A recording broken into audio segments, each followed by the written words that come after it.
Kapelga ozgina sepdim.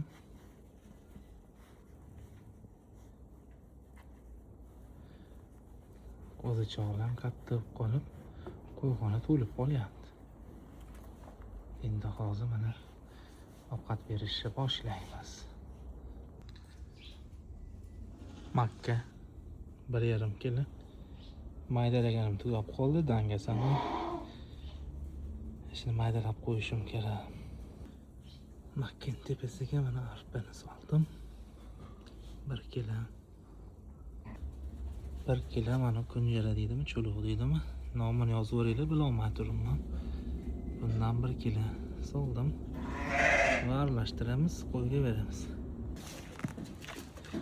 Mana endi buni yegungacha hashakli ovqatimizni tayyorlab turamiz.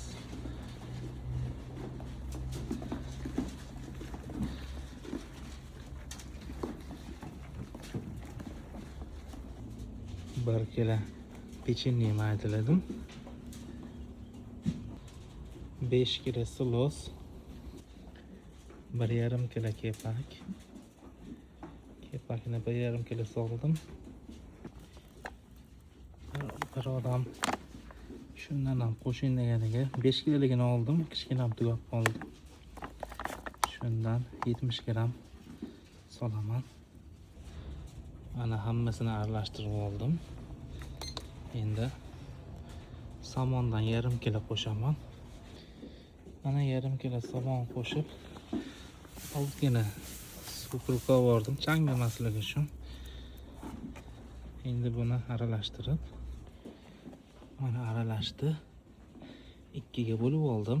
Endi bunga mana bu yerda beda poya, mosh poyasi, yer yong'oq poyani maydalangani bor. Bundan ham solamiz. 1,5 kilodan 3 kilo kalasiga tushadi. Mana ishimiz ham nihoyasiga yetdi. Aralashtirib berib qo'ydim.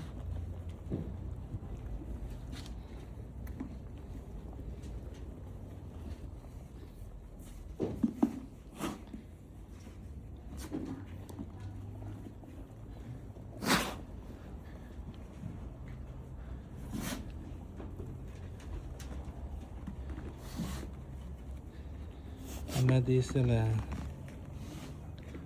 Yana nima ovqatidan qo'shsak, qo'ylar ozmaydi, bolalar zo'r o'sadi va qo'yning yemishi qimmatlashib ketmasligi uchun nimalar qilsa bo'ladi?